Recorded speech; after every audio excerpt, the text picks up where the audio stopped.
So I'd like to welcome in my first guest. This is Justine Wills. She's a member of the Lakota people. So Justine, I will unmute you, I believe. And if you'd like to introduce yourself. Okay. Hi, everybody. I'm Justine Wills, Lakota Nation. Excellent. And so real quick, Justine, if you don't mind me asking, when speaking about Lakota Nation, since this is the episode about reconnecting identity, and we'll kind of get into why Indigenous people are a lot of times in that process of reconnecting, would you mind explaining and sharing, if you're comfortable with it, are you a tribal member of the Lakota Nation, or are you just kind of connecting and affiliated with the Lakota Nation? I am actually enrolled through Rosebud. I actually have my enrollment papers, but I don't have my tribal ID. That's all right. Excellent. All right. And so, yeah, so what you might have noticed there were some terms kind of thrown around: enrollment, tribal ID. So for those that aren't familiar, for Native American peoples, we have had a long history of disassociation, forced relocations, and forced assimilation thrown on our people. That has come at the hands of the United States government, unfortunately. And it a lot of times has been systemic and legal practices, not just the practices of individuals or, quote, bad characters within society. There's a long history of that, starting with the Dawes Act, which was there to kind of change the practice of land belonging to a tribal collective of people, groups, the clans, family members, entering it into individual allotments, which then the United States government used to encourage people to sell their portion of their tribal land so that they could be picked up by the government, whether for public or federal use. That was in the 1800s. And then you had in the late 1800s, around the 1880s, 1860s, all the way through to the 1920s, really, or 1970s, my apologies. You had the Native American boarding schools, which was a institution where Native American children were forcibly removed from their homes, taken to schools, usually run by a church or the federal government, and a lot of times both. And they were kept away from their families, from their culture. They weren't allowed to speak their languages. They had to cut their hair. They had to adopt Christian names, ideologies, and philosophies. These schools were very problematic, ripe with and rampant with abuses, both physical, sexual, and emotional.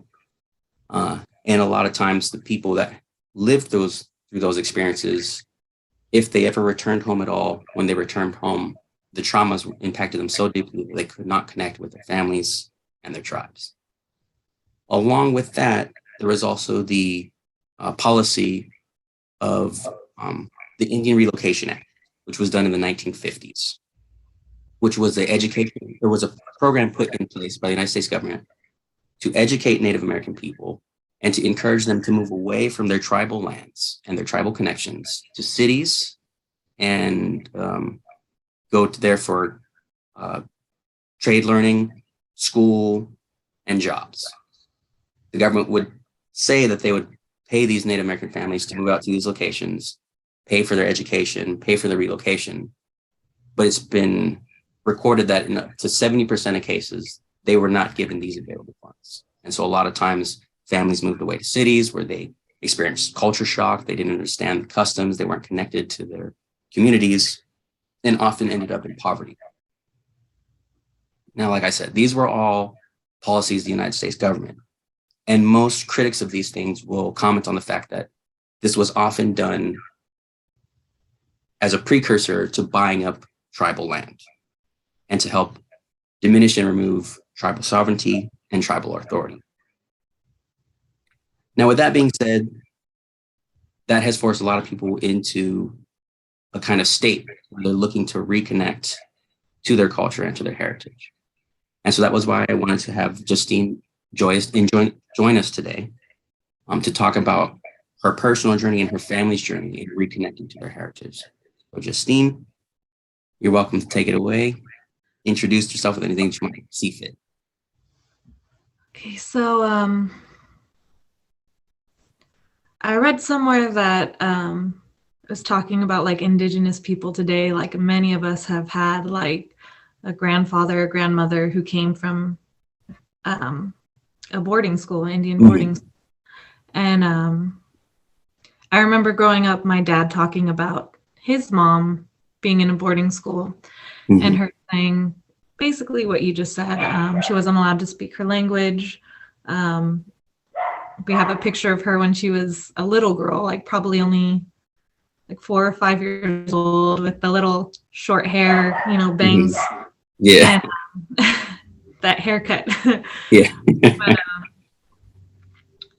just like stories that I've heard that if her mom came to bring her like presents for her birthday or any like celebration, they were taken away because it wasn't fair that any of the other kids didn't get something also. So also in the recording, she talks about how she was asked if she felt prepared to live off the reservation from the education she got from the boarding school. And she was like, absolutely not. I didn't receive the same education I would have outside in a regular school. She just talks about how her credits wouldn't transfer. So she's like, these classes I'm taking, they're useless outside. So she wasn't able to, I guess, kind of grow into any opportunities that she would have if she was given a better education. Yeah, like that's a perfect example of how a lot of times the quote educations that a lot of these young Native children were getting in these schools was like just like basic labor skills, right? How to cook and sew, like those things that, like, although good skills to have, won't provide you necessarily like a career path, right? And so a lot of times, like you said, that they felt, and they very much were very like unprepared to be able to quote integrate into like the rest of American society, right? And I think that's an excellent thing that you brought up. I think another thing that's really important to talk about is that I think it's real easy for people who aren't from within the Native American and Indigenous community to feel like, well, yeah, all that stuff happened in the past, though. It's long ago. What's that have to do with now? You know? And I think the first thing to understanding is that although what happened long ago in the past, right, we're examples of that wasn't that long ago. For you, it was your grandmother, right? For me, it was my father's of that age. You know, he was born in the 50s. So, you know, he was right in that age group where he was, you know, could have been taken away from his family, his tribal people. You know, my dad's circumstance was a little bit different as he was adopted off of the reservation. But that's just one or two separations, you know, 1 or 2 generations of separation from us today, here now. And so that time frame, when you think of it that way, all of a sudden feels a lot shorter and a lot closer to the present. And so it brings up, well, why were these things being allowed to continue for that long? Beyond that, there's also the fact that, like you said, these things were happening to your grandmother, but if you wouldn't mind answering, how has that affected your personal journey in understanding and connecting to your cultural heritage? My grandmother passed away. I always get confused between lupus and leukemia. Yeah. Very similar. So I get, but I know one is actually more more common in Native Americans. So she passed away, I believe, fairly young, in her 30s, late 30s, let's say. So I actually never met her.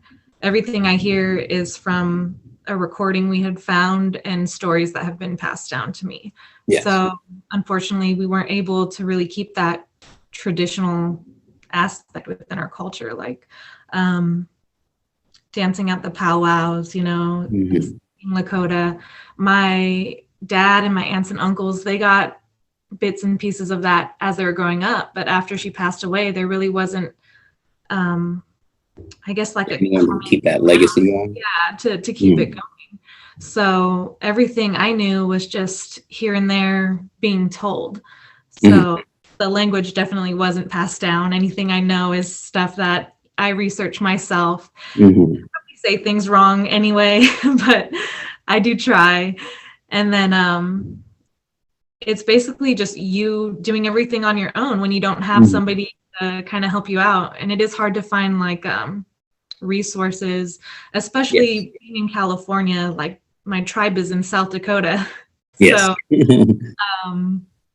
I think I had mentioned before, it was funny watching Reservation Dogs sing the native girl who came and was kind of joking around like, oh, I'm from Pine Ridge. She's like, my spirit's from Pine Ridge, but I'm from the Bay Area. Yeah. And I can definitely relate to that because I'm over here like, my spirit's from Rosebud, but I live in California. Yeah. So it's just, it's a bit difficult because outside of your family, and like my family's all separated, so I don't have people I can really go with. Like I've tried to connect with some cousins and be like, oh, you should go to the powwows, we should make our own regalia and start getting into it. And you know, everybody wants to, but they're just busy doing their own thing, and it's hard to get together. Oh, sorry, go ahead. My apologies. I'm just saying, it's hard to get everybody together, especially you know, when you're working and everybody lives further apart. And finding people, even people that are native, like, and traditional, that you can kind of learn from, is hard. I don't think I've met many traditional natives in my area.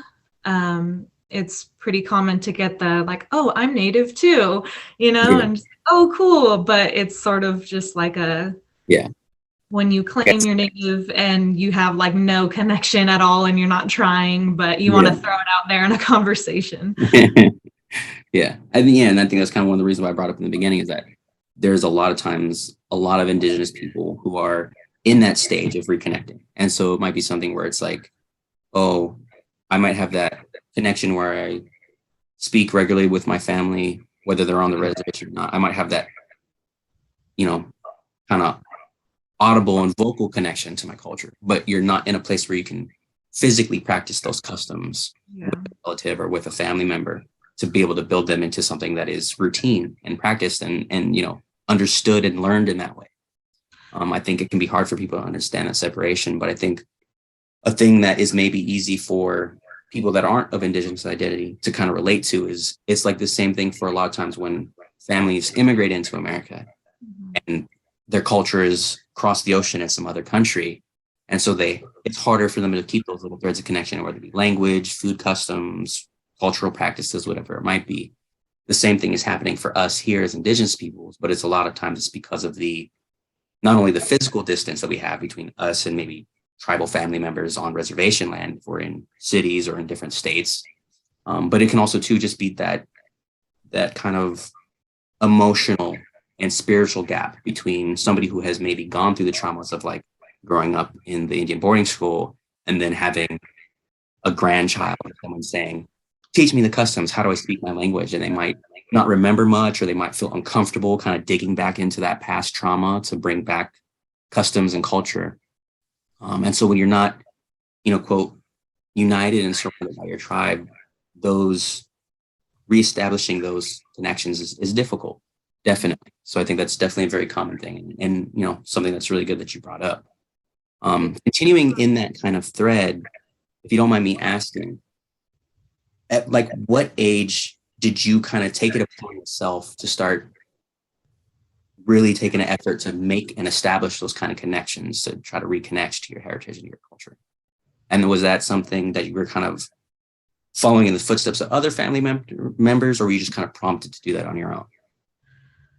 I think it was actually seeing people around me, like friends getting into their heritage and proud of what, you know, where they came from. And I was like, okay, well,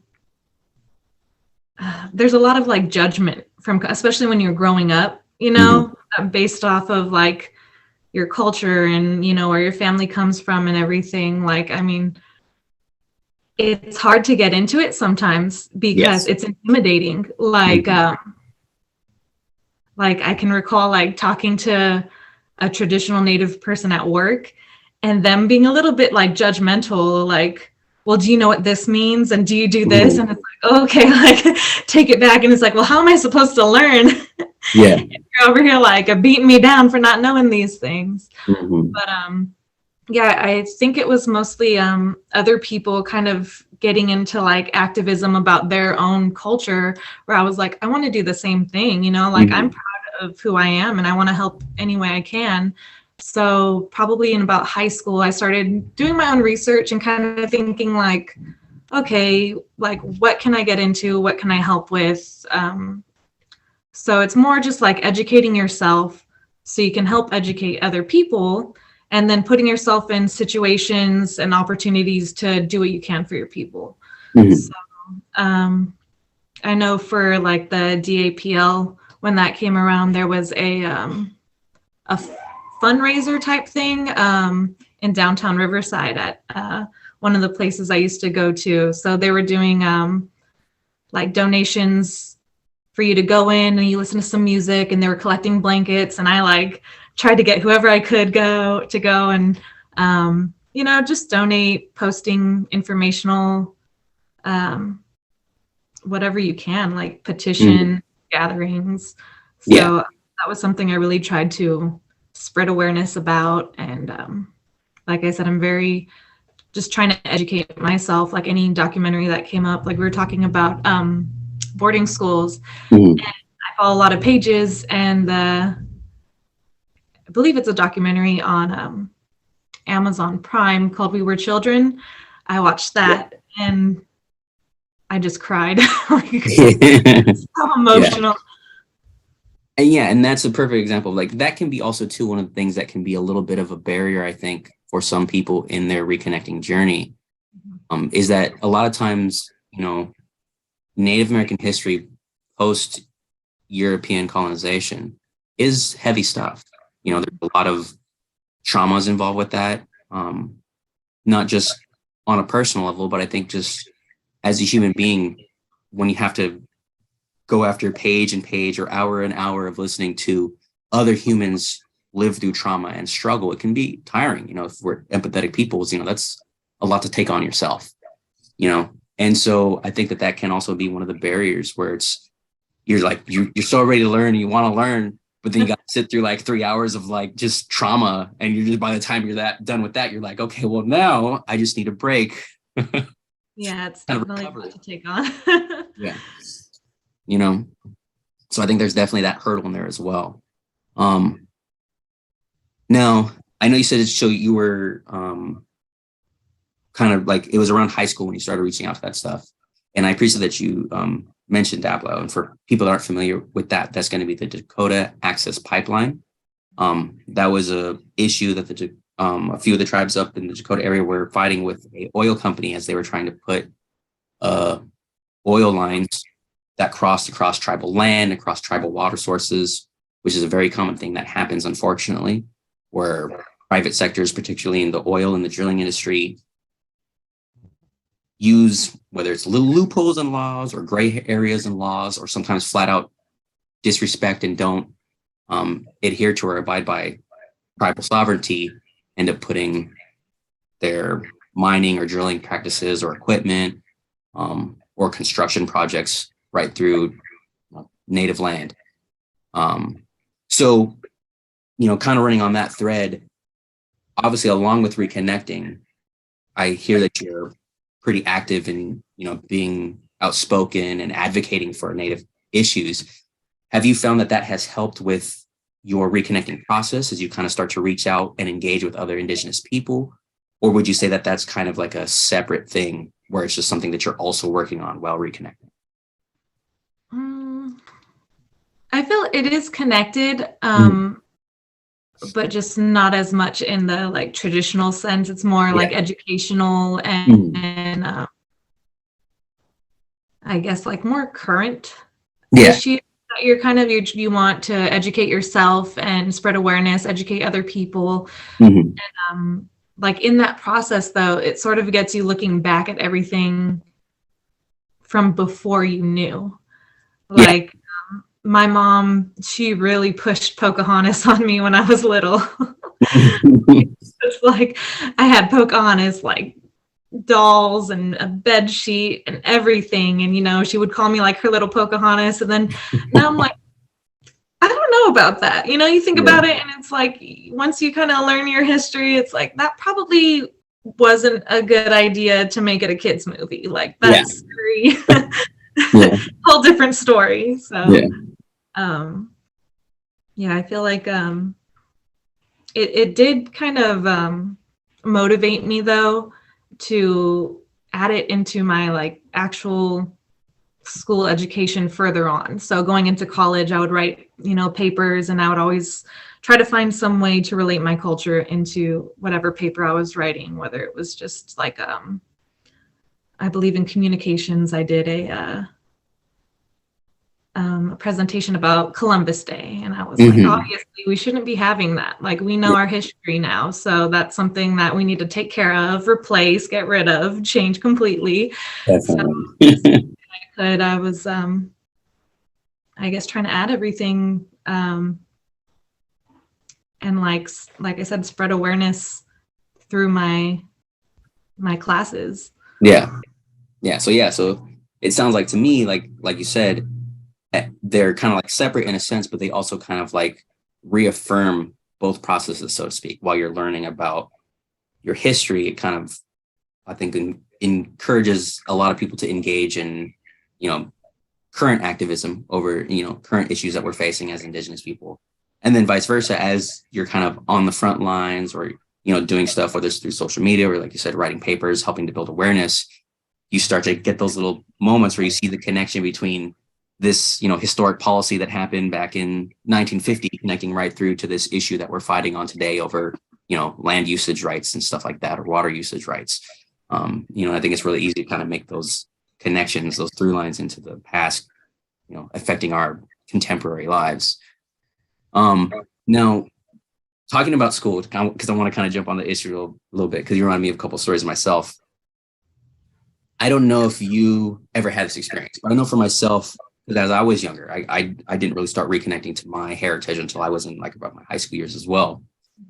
I remember though being in like elementary school and like even like middle school, when stuff about Native American culture would pop up, there would be such this turmoil, this little mix of emotions of feeling like everybody's going to expect me to have the answers on everything, but I don't feel confident in like knowing all the answers, Exactly. And just that kind of like tug of war, internally of being like, well, I feel like I definitely know some things, right? Because you hear some of the stories, whatever little bits you have learned, whether it's because you've researched it yourself or you've learned from family. But then feeling like you maybe are still kind of missing big holes and big chunks, and that kind of fear of like, oh, but if somebody questions you, I'm like, oh, well, you're not really Native enough because of this, that, or whatever reason. Like, how do you confront that hurdle? Exactly. Yeah. I remember that because it was just one of those things. Like at that point, I didn't know what tribes I came from. So it was just because of the differences in tribes. It's like, oh, like maybe we're learning about, like, say, for example, Pocahontas, right? Some of the Powhatan, the eastern tribes there, and I'm going like, they're like, oh, well, is this true? And everybody's kind of looking at you like, well, what do you say, Native American person in class? And you're just kind of like, well, I don't know. And they're like, well, why don't you know? It's like, well, it's not my tribe. I'm like, well, what tribe's yours? Yeah. And that can be really kind of, that can be a struggle. That can be a struggle to kind of overcome those feelings of insecurities and everything like that. So I know that's something I experienced. Did you ever experience anything like that growing up? Definitely, especially in high school. And I feel like it sucks. I mean, obviously you don't want, I guess, people pointing out, like you said, like, oh, you're not Native enough because you don't know this. And really, it's not at our own fault, It's not like we intentionally like avoid our culture or anything. I had a story in my head. Hold on. Always. Oh, okay. So my school, actually in high school, they did a Cowboys and Indians Day. And I was like, is this happening? Like, is this really, like, people are going to dress up? And I felt so like, dang, they're allowing this, and there's not enough natives at school to be like, hey, this isn't okay. We don't want random people dressing up, as cowboys and playing around. So I think I actually wore a powwow shirt that day that said like, is an old one, our heroes, your enemies. And it had and everybody on it. So, and in the back, it had the reverse with, more the Catholic priests and everything. Yeah. But yeah, I just remember thinking like, sometimes I think back and I'm like, I should have protested. I should have, brought something up, like, because now I believe, hopefully most schools would be smart enough not to do that. I know the mascot issue is still, one that we're fighting for across the country. So that's just something I kind of keep in mind, like, well, one step at a time. Yeah, no, definitely. Yeah, I remember, and man, I was in elementary school and I couldn't say specifically what grade because I'm old and so that's long ago. But I remember where for an assignment, the teacher was kind of using the like cowboys and Indians analogy, like, oh, well, some of you will be cowboys, some of you are going to be Indians. And I remember because there was a kid, he shot his hand up immediately. He's like, teacher, Mrs. So-and-so, like, oh, Dakota can't be a cowboy. And it was like, okay, thanks for like putting me on the spot, bro. Like, Yeah. And it was just one of those things that were just like, at the time, I felt so like embarrassed about that. Man, yeah, I can't be a cowboy. I felt so isolated and excluded. Whereas like nowadays, I'm like, oh yeah, I wouldn't want to be a cowboy. Thank you. Yeah, definitely. I had another situation where I was at a school that I believe were like the Indians, Indian mascot or something. And I played basketball. And I was shooting free throws and everybody in the crowd was like doing war cries at me. Yeah, like war whooping. Yeah, and I was just like, okay. And like, I know they were doing it more for like their school rather than like, hey, she's native or anything like that. But I made my free throws though, so it didn't faze me. That's all that matters. But yeah. Sorry, go ahead. I was just gonna say, like, just being called out like that, sort of, and then how you were saying, like when people ask you questions, I feel like that was also a way of, for me, like I felt kind of ashamed for not knowing, but that also motivated me to learn more. That's why I do, like, if there's a documentary out or like a paper I could read, I'm like, okay, I'm gonna learn this because I want to know next time somebody talks about it. But yeah, I do feel like it's something that I kind of am like challenged for, and I do like to challenge myself, so it keeps me curious. Yeah, definitely. No, I think that's a great thing to do. And it's a great kind of attitude and mentality to kind of approach it with, where it's like, just because it's a moment where you as an individual felt insecure or maybe embarrassed, or like you said, ashamed about whether it's your lack of knowledge, or maybe even the fact of like having a little bit of a knowledge on something, but not feeling like you can like articulate or express it well enough to be able to channel that into a drive to go learn more, I think is a really good thing. And hopefully it's something that people can kind of adopt if they're in that kind of phase of life, because like I said, reconnecting is a ongoing thing. And so you can be in that stage, well in adulthood, not just as a child. So with that, though, we will take a short little break. And when we come back, I'm going to talk to Justine. I want to ask her a question about terminology and identity. With that, we will take a quick break. All right, so yeah, actually, we're not going to take a break right here, obviously. This is if you want to get up and use the restroom or anything, of course, feel free to do so.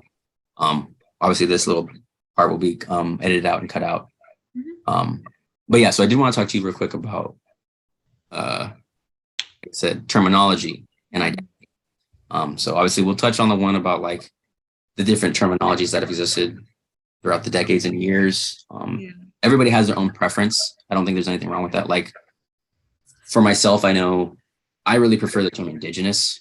Yeah. It disassociates our culture with American society and thus colonial, um, uh, colonization, colonial practices of genocide and intimidation and relocation. It removes us from being a quote minority community and reconnects us, in my opinion, to our greater history that exists outside of Europeans showing up on our shores. You know what I mean?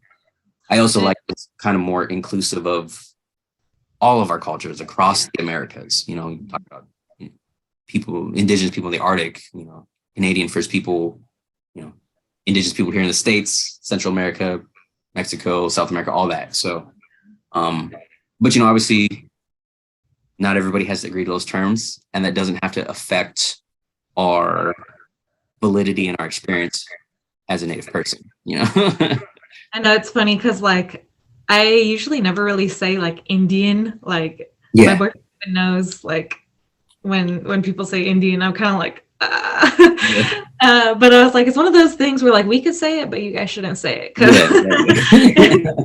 it's like you're gonna get a look from me. Yeah. But yeah, I prefer like First Nations, Indigenous, Mhm. or like honestly, I do usually will like if I mention like being Indigenous at all, I will be like I'm Lakota. So I let people know directly, if that's how you want to refer, you can refer to me as that. Like there's, a whole bunch of different ways to say it. But if you want to just say Lakota when you're referring to me, that's fine. Mm-hmm. Yeah. So yeah, that's actually probably right what we'll kind of touch on. Because actually that is something too that like I would love it if we could be to a point in our society as a whole. And when I say our society, I don't mean just like as indigenous people, but like American society overall. If we could get to that point where there's the respect and recognition of the tribes themselves, and I think personally, that's part of tribal sovereignty. As we kind of fight to get better autonomy for self-governance, but also representation in broader American Congress, society, policymaking. When we're at a point where the average quote American citizen or white person can sit there and identify and differentiate tribes easily, then we'll probably also be at the same time in a place where a lot of the kind of negative parts of being a minority aren't impacting the culture so much, So yeah. I'm hoping for better futures, but we'll see where it heads.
Welcome back from the break, everyone. In case you're just joining us, I'm with my guest, Justine Wills, member of the Dakota Nation. And right before the break, I had asked you a question, Justine. I had asked you about your thoughts on terminology and identity, especially within the Indigenous community. So if you might notice there, I used a different term, Indigenous, not Native. Now, just for quick reference, Indigenous refers to any people that are native to a place or to an origin. Whereas obviously the term Native American refers specifically to the indigenous people, usually it's to the United States, not always necessary to like Canada or Mexico.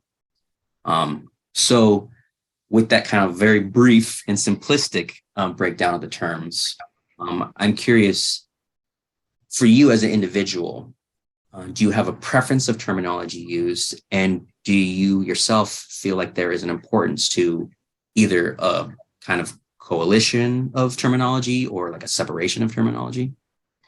I do think indigenous is probably the best way to refer to our people. I mean, I prefer indigenous, First Nations, or if you're referring to a specific tribe, I feel like that's really respectful, you know, like Yeah. to identify them. But it's also something to think about for, like you were saying, terms, mixed blood, full blood, all Mhm. that. Like for me, I'm mixed, so indigenous would cover that, you know, more Mexican, Aztec aspect of being indigenous also. Mhm. Yeah, definitely. And I think there's, that's a really, really great valid point to bring up because, prior to European colonizers showing up in the Americas, there weren't borders. Mhm. There wasn't people from, none of the tribes, none of the peoples from the northern Canada area were like going and pointing at people from down in what we call now Mexico, being like, "Oh, well, you're not indigenous. You don't belong here," right? Mhm. Sure, tribes and cultures, they had their homelands, their ancestral lands, their hunting lands, right? There were, quote, areas that we even fought and conflicted over. But there was a, I'm sorry. I was just gonna say it's like we're all one people Yeah. that just spread out.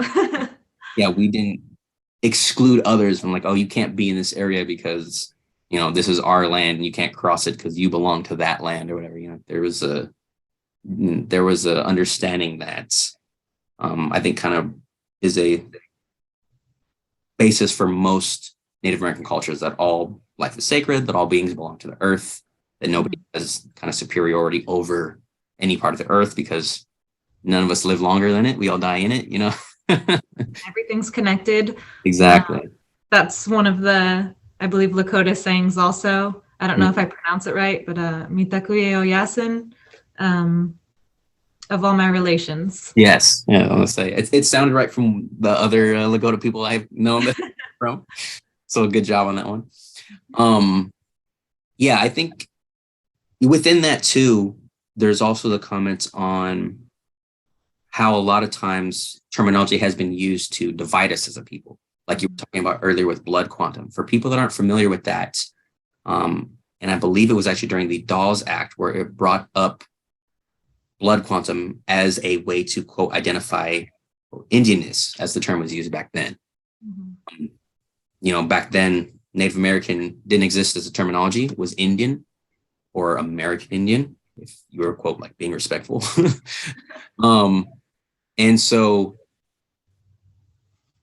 to decide who was worthy of occupying and owning tribal lands, the federal government brought up this system of blood quantum, even though there wasn't really any kind of scientific methods for testing blood quantum, right? Because if anyone who has studied their DNA and their genetics know, there's no like nothing in our blood as humans that says like, oh, this person is African, this person is Chinese, this person is Native American.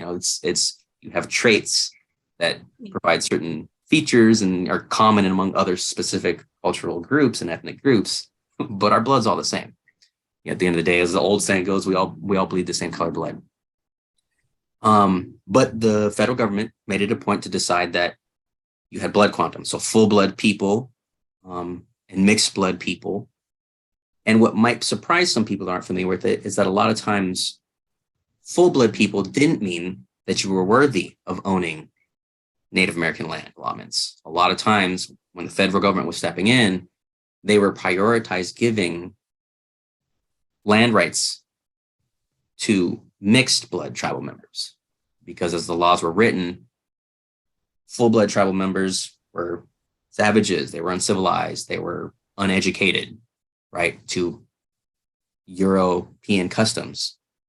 And so a lot of times they gave preference and privilege to people that were of mixed blood to get these plots of land, to get usage rights, at least in a legal sense, as recognized by the federal government.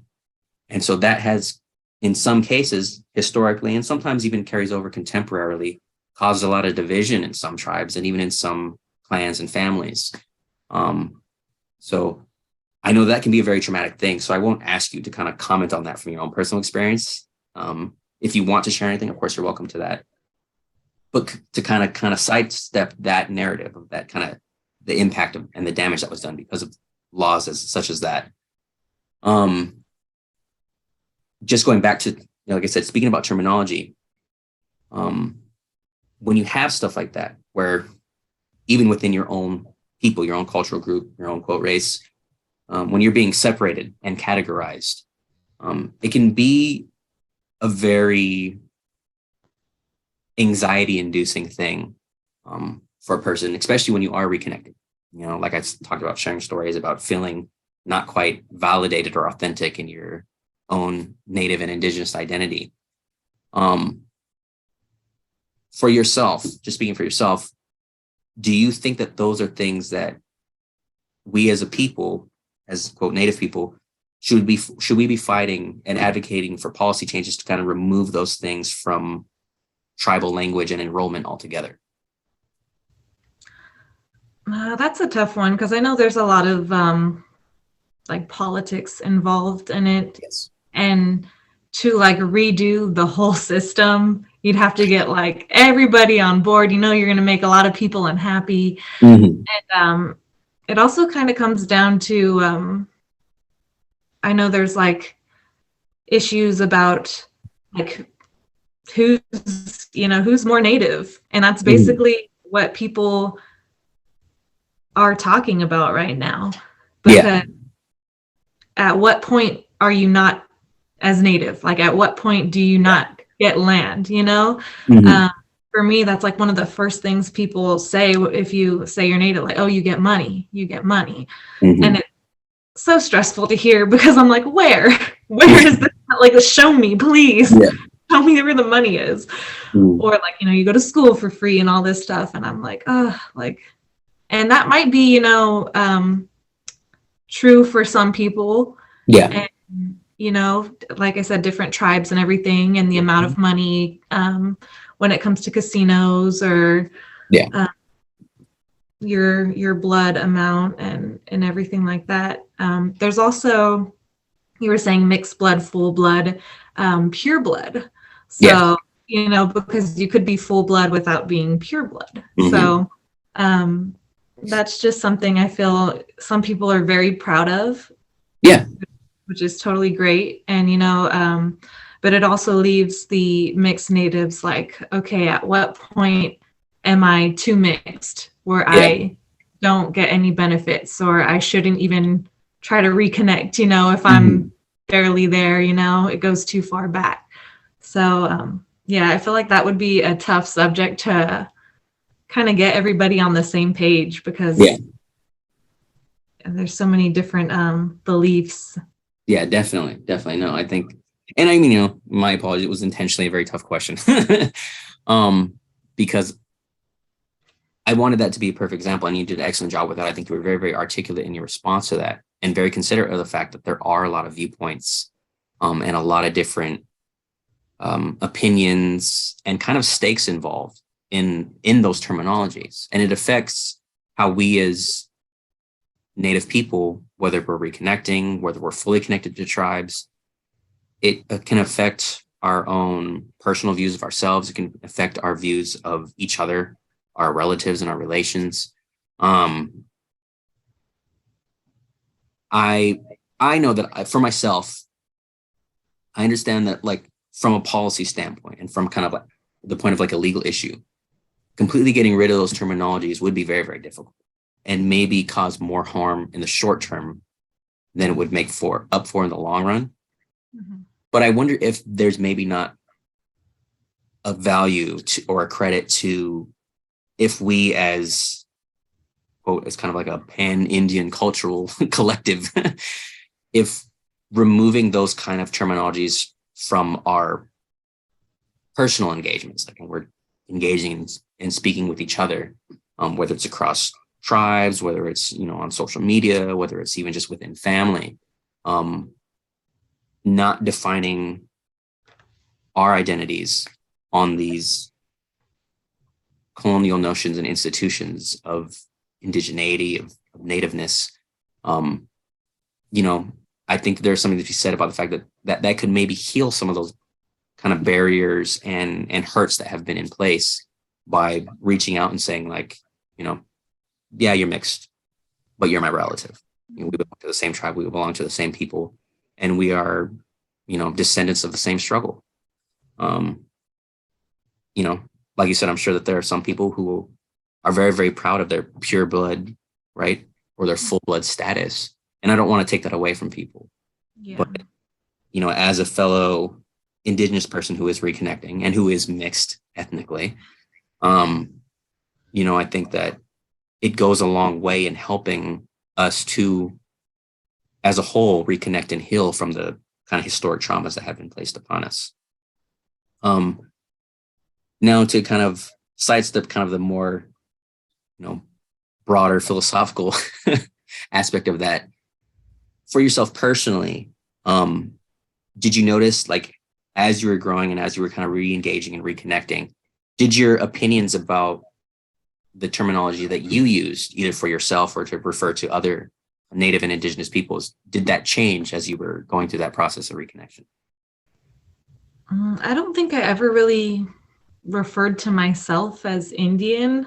Like, I always felt like it was weird, and I knew it wasn't really correct. Yeah. So I don't think that, like, strangely, like, I feel okay when I'm talking to another Indigenous person to say Indian. I think I told you before, like, we can say it, but when somebody else says it, it's like, you gotta watch what you're saying. It kind of comes out disrespectful, or I don't know, like a certain tone or connection with it sometimes when somebody's saying it. It's like, you can say Indigenous or First Nation or somebody, you know, their tribe or something specific like that.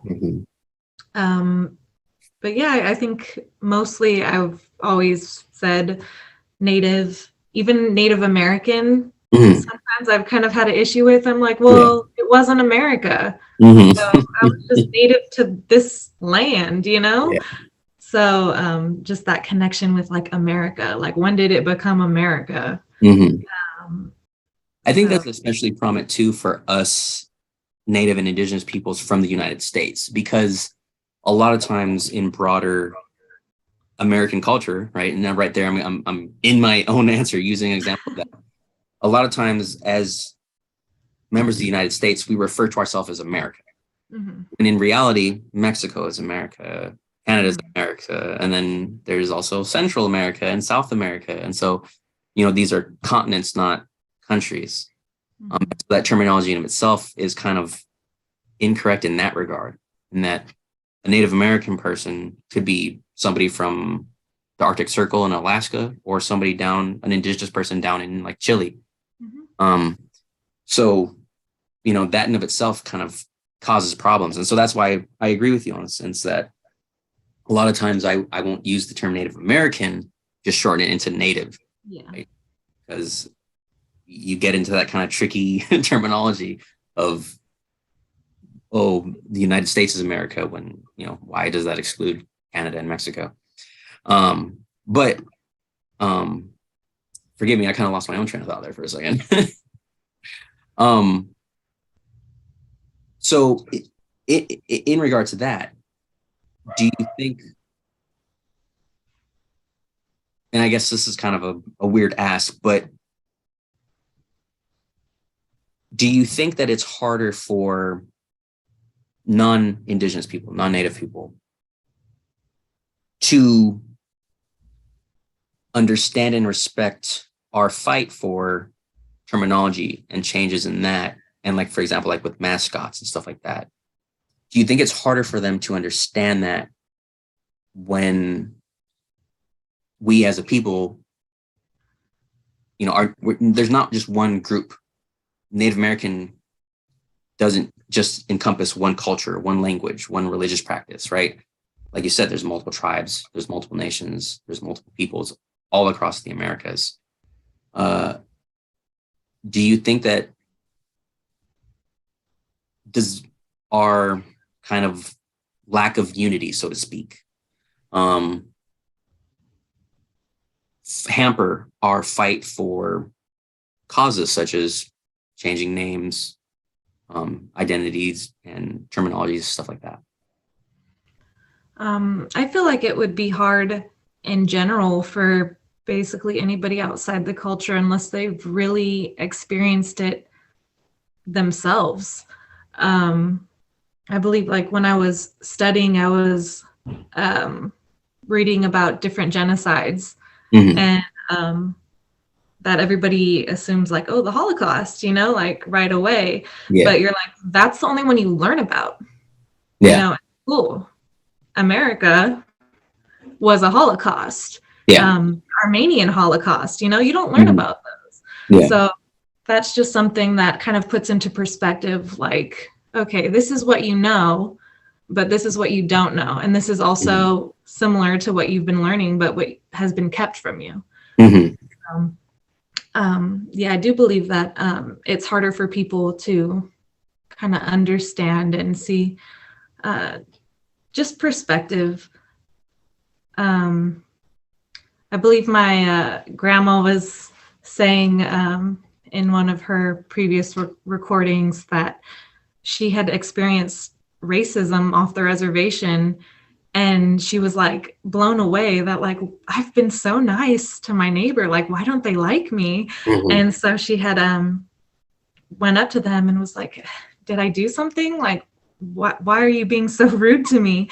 And he was like, I don't like Mexicans. And she was like, well, I'm not Mexican. Yeah. So, I'm actually I'm Native, and he was like, oh, I'm sorry. Like, I didn't know, and then he started being nice. He's like, I actually love Natives. And she was like, but why would you be mean to me if I was Mexican? Like, yeah. She didn't understand that, Yeah. So it's just like kind of an interesting perspective for you don't know what other people think, and how they're going to react to you and to different situations and people. Yeah. I do feel like it's hard for people to kind of get a grasp on just culture. Yeah. Yeah. And obviously, I think a lot of that is obviously having access to the actual history and to the proper information, because so much of our history as Native and as Indigenous peoples has been kind of whitewashed and removed or just kind of completely ignored from a lot of history texts and a lot of school curriculums. A lot of times for both Native and non-Native people, learning about those things comes usually in higher education, when you're in college, university, and stuff like that. Whether it's because those are part of the curriculum or it's just because it's something where you start learning about those things when you're going through social or ethnic studies. To kind of jump back a bit, though, in speaking to the issue of your grandmother, her dealing with that racism, misidentification, right? Yeah. I'm sure you've experienced it, but if you wouldn't mind kind of sharing if you have any kind of similar stories from your own personal life. And did you ever find a state where you say maybe we're just like really adamant of like, oh no, I'm not this group, I'm this group. And then has that kind of attitude changed? Because I know I can speak for myself. When I was younger, if anyone ever thought that I was like Samoan or Filipino, like I really took offense to it. Like, no, I'm Native American and I'm mixed, but like, and then as I got older, I kind of started recognizing like a lot of the times those misidentifications, they're not, although racism itself is bad, right? Like I'm not taking offense to the fact that you think I'm a different culture. I'm taking offense to the fact that you are hating or mistreating or judging me based on the fact that you think I'm a different culture than yours. You know what I mean? Yeah. So I definitely have experienced a lot of like racism. And it's crazy too, because I guess in high school, especially when you're dealing with younger people, you know, kids are kids. Blunt. So it came kind of more masked or covered as, oh, it's a joke. It's a joke, you Mm-hmm. know? Yeah. So just like little things, like being called Pocahontas, Tiger Mm-hmm. Lily. Recently, actually, too, with adults, like you'd be surprised with how many people think it's okay to throw a little Yeah. humor into their racism. So I was working somewhere and I had let the person I was working under know, like, oh, I'm Native. And my friend had taken me axe throwing. And it was my first time, you know, and I recorded a few times because I was like, oh my gosh, I'm good at this. Like I'm getting the Nice. bullseye every time. And I had came and I was like, oh my gosh, it was so much fun, you know, like showing people at work. And he was like, well, you would be good at throwing that, right?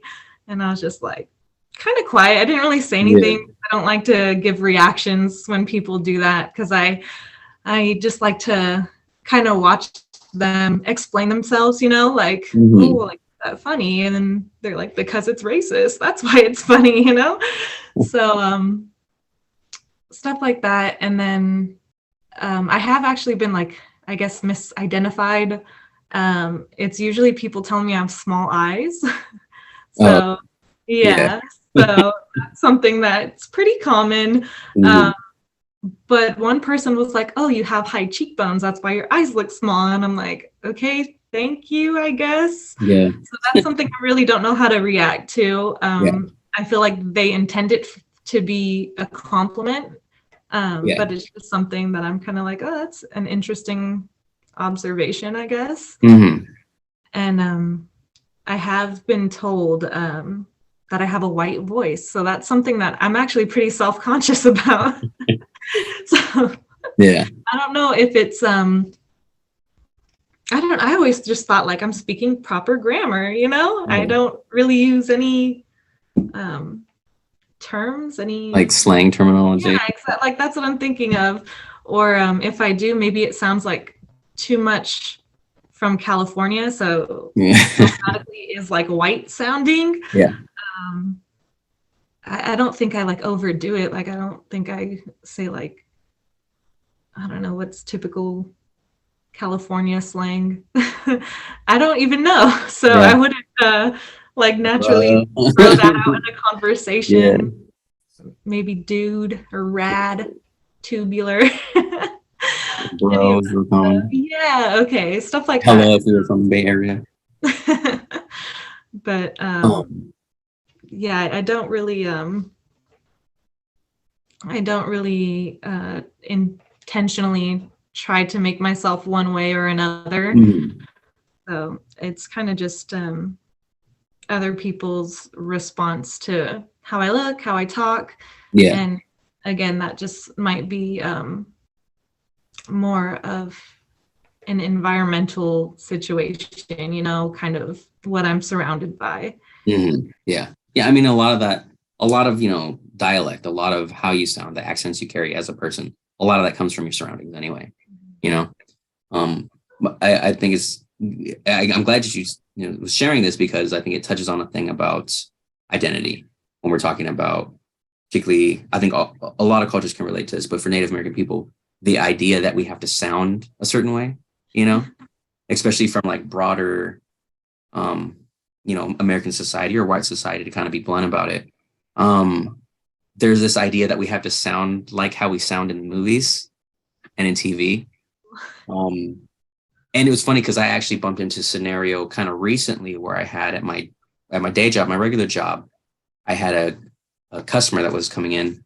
And so I don't remember exactly how through the course of conversation, I think they probably had mentioned that they were watching Res Dogs. And it was probably something where they were like, oh, well, I'm going to mention this because I think he might be Native American, but I don't know. And so, we were talking about that. And so then they were talking about because the Res Dogs, the show, they say like Skoden and Studis so much.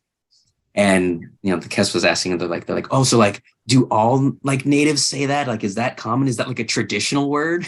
And I was like, it's let's go then smoke together. Like, like it was one of those things where it was, you know, obviously they're not trying to be intentionally like disrespectful, right? Or belittling of our culture, but it's something where it's like they didn't have any other reference for it. And Yeah. the thing that they learned about Native American people, and hopefully they took more away from the show than just that. But one of the things that they latched on was like, oh, that cool terminology that the natives are using, Yeah. you know? And so there's kind of one of those scenarios where it's like, yeah, it's kind of funny and like, yeah, you can chuckle about it, but it's an example of kind of a bigger, broader issue of that for a lot of people in American society, their ideas and the opinions that they formulate about Native and Indigenous identity is strictly from TV shows, movies, books, which we know a lot of times are very inaccurate, you know? And so it's interesting because that's a scenario where it's like, even in what I feel like is a positive example of Native peoples and Native American culture, I think the show does a good thing of showing us in a more contemporary light, as opposed to that kind of historic, like, oh, the old noble savage person, you know, like, or whatever, the kind of characters that people develop. It still kind of carries in a little bit just because of lack of exposure a lot of times. Where this person, But that's kind of a give and take thing with just getting more exposure at all, you know, because it's kind of like just when I was growing up, like obviously there was only Pocahontas. Like what else do I have to look to? Pocahontas, Dances with Wolves, Thunderheart. You got 3. Well, I actually remember watching something. My dad was watching TV, and it was like a Native show. And I just remembered like one part of it, and I thought it was the coolest thing ever, and I wanted to watch it, but it was like back in the day where like you change the channel and you lose it forever, you know? Yeah. And I was young and I didn't even know how to like work the TV. So it took me like forever. Like I'm saying, I was probably like under 10 years old watching it. And one of my Indigenous friends, I was like, okay, have you ever seen this show? And I was explaining the scene, and he was like, oh, you're talking about Dreamkeeper. And I was like, what's that? Is that what it's called? And he's like, yeah, that's what you were watching. And I was like, oh my gosh. And I was so excited. And I went home and I looked it up and I watched it. And I was like, this is it. I found it. Like I was so excited. And it's just something that I remember watching when I was little that, you know, I connected with. I really thought was interesting. And I couldn't find it because I have nobody around me, you know, to show me like that I would talk to that would know what it is. Yeah. Yeah. Well, I mean, it's great though that you did end up finding it eventually. And it wasn't something where like looking back on it, you watch it again, you're like, oh. No, actually, I love it still. Like I watch it all the time. And it's interesting because I feel like it was maybe like a little thing where I was like, well, I'm Native and this is Native. So, you know, that's just what I had. And for my daughter growing up, she liked watching Miraculous, I think. It's like a ladybug superhero show. And I remember watching an episode of that, and they have like a little Indigenous superhero, and she had a Lakota flag shirt on. Oh, that's great. Oh my gosh. And I saw it and I recognized it right away. And I was so like impressed because I was like, I've never seen that, you know, like I didn't have that growing up. So I just thought it was really cool. Oh yeah, no, that's great. I knew what it was, but I was really excited to watch it. But she'll see that excitement, and then, you know, she'll learn later on as well too. Yeah, no, I think that's great. And I think it's great that, you know, like I said, we are having better representation as Indigenous people, as Native people nowadays than at any other point in you know, our history and in American history. That's part of the reason why I wanted to do these recordings, you know, working with this podcast, being a part of it. And it made it easy to just kind of do it right now because it's Native American Heritage Month, you know. But that was also too why I wanted to bring you in, because I wanted to show an example of the many different identities and experiences and perspectives that we have as Indigenous people, about that we can be in different aspects of reconnecting, whether we've grown up on res or not, that we can have different aspects of cultural history, right? Our kind of broader cultural history. I, have some people I know of that have grown up on the reservation their whole lives. And although they speak their language and they understand their traditional customs fairly well, they might not necessarily know the history of all the stuff that have been done to us as Indigenous peoples very, very well, just because, a lot of times, like I said, that can be kind of hard to bring back up. And so they're growing up, sure, in their language and in their custom, but they're not really learning the history of what we've gone through as a people. And, like you said, representation matters, identity matters. And those are things that the more we give a microphone and a lens to people to share their stories, to create their voices and share their voices, the better opportunities people have to learn, to reconnect, to engage with each other over shared and similar experiences. And I think it's overall, a step in us overcoming and rebuilding ourselves, and having a better stake in our own, identities, so to speak, and our own destinies as not only individuals, but as clans, as tribes, as a, quote, cultural group. So I do want to very much thank you for your time, Justine. I don't want to keep you all night, as we all have our own lives to live.